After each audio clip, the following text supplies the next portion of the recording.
누가복음 10장 36절과 37절의 말씀, 36절과 37절의 말씀, 이 두 절의 말씀 우리가 함께 한 목소리로 읽겠습니다. 시작.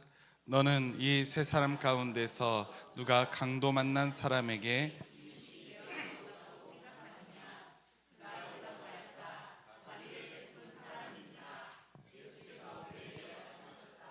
가서 너도 이와 같이 하여라.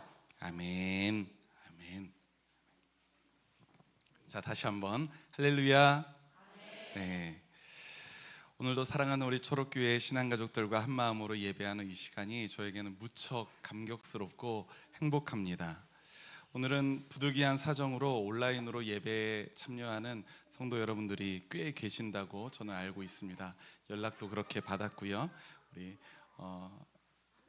금권사님 혹시 전체 화면으로 돼 있지? 전체 화면으로 한번 해보시고 우리 온라인으로 예배드리는 모든 분들에게 인사드립니다.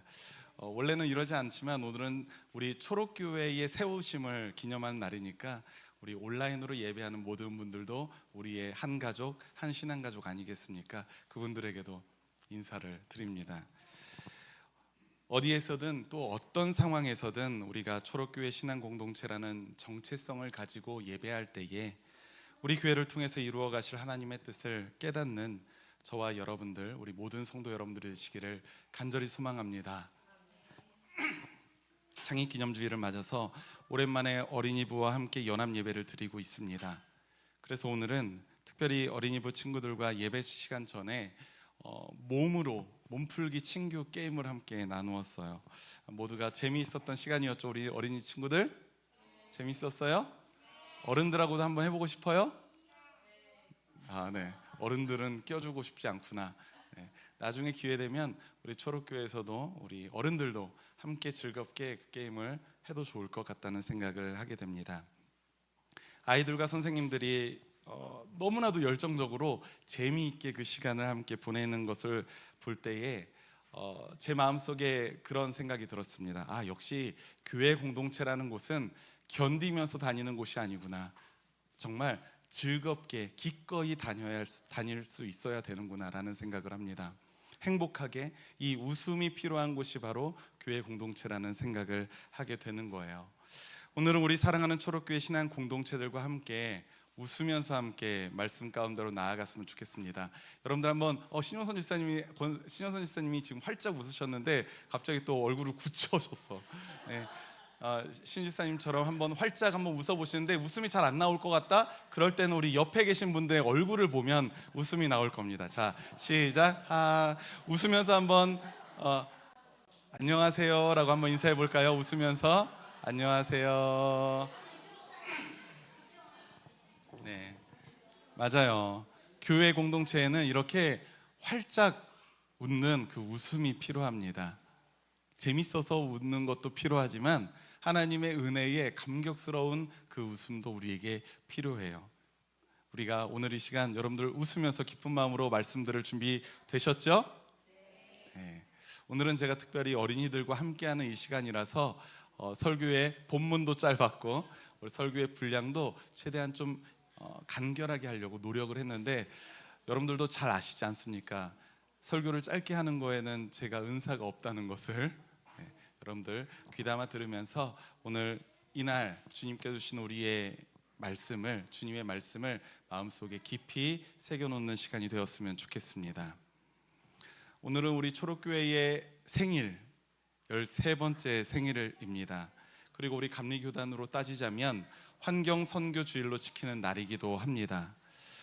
매년 우리 환경선교주일에는 우리 초록교회에서는 기독교 환경운동연대에서 제공하고 있는 환경선교주일 예배 자료집을 참조해서 우리가 예배를 드리고 있는데요. 오늘 우리가 말씀 전에 나누었던 이 신선한 참신한 이 예전도 그 자료집에 나온 내용으로 우리 어린이들과 함께 준비한 겁니다. 그 예문을 제가 한번 쭉 읽어보면서 초록교회 신앙가족들과 함께 나누고 싶었어요. 창조주 하나님이 이 지구 생명 공동체에서 우리에게 주신 흙과 물과 씨앗, 이것들의 소중함을 다시 한번 마음에 되새기는 아주 의미 있는 시간이라고 저에게는 느껴졌기 때문입니다. 사실 사람들은 지천에 널려 있는 흙과 물과 씨앗, 이것이 뭐 얼마나 소중하냐라고 반문할 수가 있죠. 하지만 오늘 초록교회 아이들에게 손에 들려서 이 제단 위에 함께 드려진 흙과 물과 씨앗은 지천에 널려 있는 것과는 완전히 다른 것 아니겠습니까? 새롭게 의미 부여된 흙과 물과 씨앗은 이제 아주 특별한 것이 된 것입니다. 지천에 널려 있는 것과는 다른 거예요. 우리는 이미 특별히 하나님께 이것을 드렸기 때문에. 이번 환경선교 예배 자료집에 보면 아주 인상적인 시가 하나 있었습니다. 구상시인의 은총의 눈을 뜨니라는 시였는데요. 이제사 비로소 두 일의 강아지만큼 은총의 눈을 뜬다라는 너무 멋진 시구로 시작하는 시였습니다. 이 첫 번째 이 문구를 보고 완전히 이 시에 마음을 빼앗겼습니다. 이제사 비로소 두 일의 강아지만큼 은총의 눈을 뜬다. 시인은 비로소 은총의 눈을 뜬 사람이 보게 되는 그 세상을 아름답게 시구로 그려내고 있는데요. 이런 구절이 있었습니다. 이제사 하늘이 새와 꽃만을 먹이고 입히시는 것이 아니라 나를 공으로 기르고 살리심을 눈물로써 감사하노라. 은총의 눈을 뜬 사람은 자신이 이제껏 누리는 것들을 감사히 여기게 됩니다. 또 시의 마지막에는 이런 구절도 있었어요. 출구가 없던 나의 의식 안에 무한한 시공이 열리며 모든 것이 새롭고 모든 것이 소중스럽고 모든 것이 아름답다. 이렇게 시가 마쳐집니다. 은총의 눈을 뜬 사람은 누리는 것들을 감사히 여깁니다. 그리고 그뿐만이 아니라 이제 모든 것을 새롭고 소중히 여기며 아름답게 여기게 된다는 사실을 이 시인은 고백하고 있는 것 아니겠습니까? 저는 이 시를 읽으면서 우리 하나님의 백성들의 신앙의 모티브가 되어주는 단 하나의 말씀, 우리의 신앙의 모티브, 창세기 1장 1절 말씀의 참 의미를 우리가 되짚어 볼 수 있지 않을까라는 생각이 들었습니다. 창세기 1장 1절 말씀이 뭐죠? 거의 다 외우시죠? 시작. 태초에 하나님이 천지를 창조하셨다라는 말씀이죠. 하나님이 만드신 이 창조 세계를 왜 우리가 소중히 지키고 왜 보존해야 할까요? 너무나도 단순한 문제입니다. 이거는 어려운 문제가 아니에요. 이 지구의 생명들은 창조주 하나님이 창조하셨다라는 그 특별한 의미가 담겨 있는 피조물이기 때문입니다. 세상에 믿음이 없는 사람들은 세상에 있는 모든 피조물들을 소중히 여기지 않을 수 있어요. 그러나 우리 믿음의 사람들은 그러면 안 됩니다. 그럴 수가 없습니다. 왜냐하면 하나님이 그 피조물들도 창조하신 것이기 때문에. 그 피조물은 의미 없이 세상에 널브러져 있는 것들과는 전혀 의미가 다른 거예요. 하나님이 지으신 것입니다.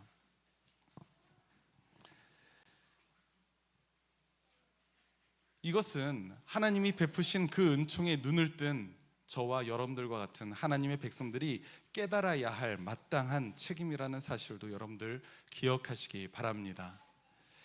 오늘날 지구별이 처해 있는 기후의 상황에 대해서는, 기후 위기의 상황에 대해서는 제가 별다르게 설명을 드리진 않겠습니다.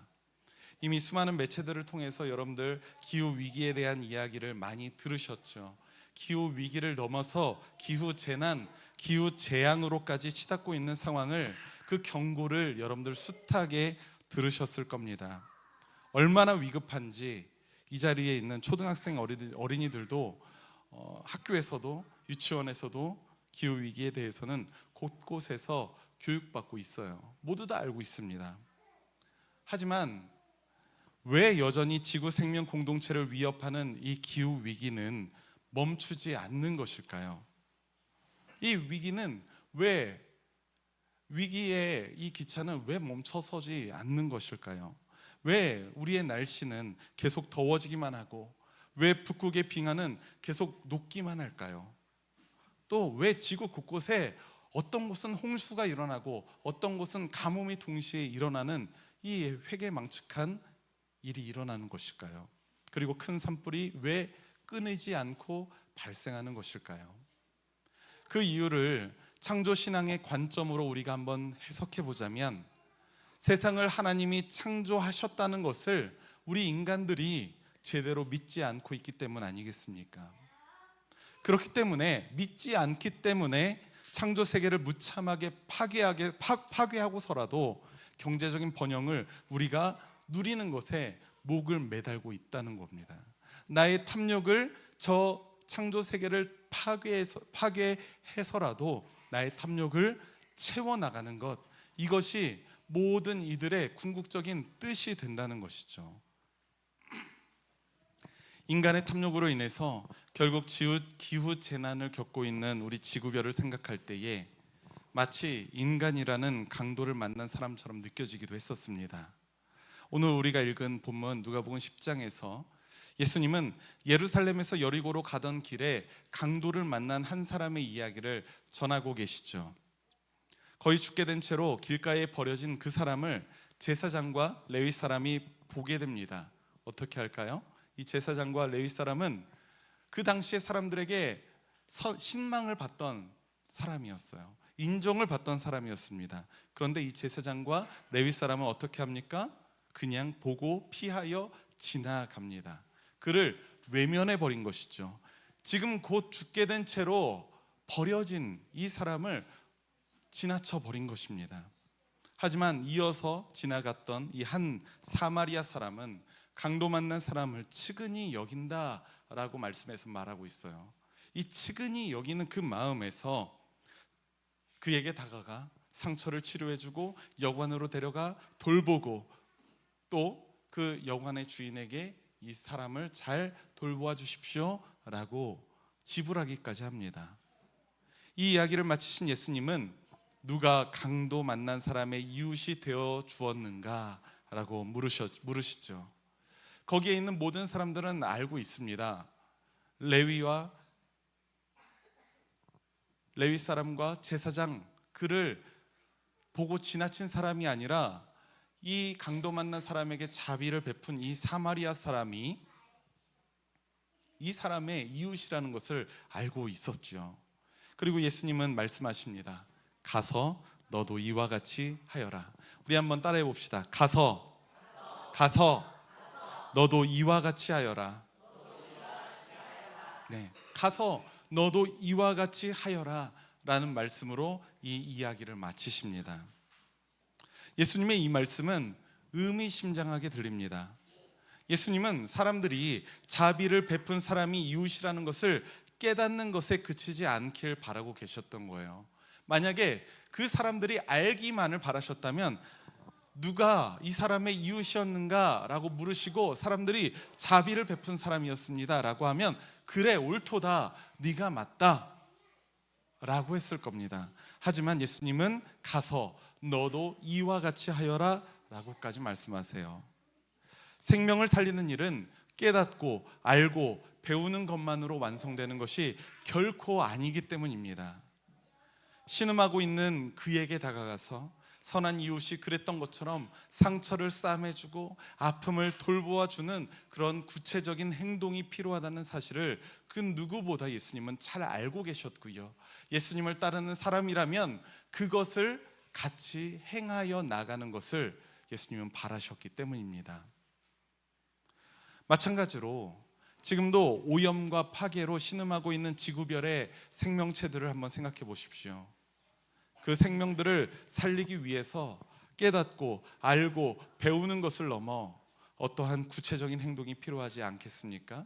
지금 이 시대에 수많은 강도 만난 사람들이 있다면,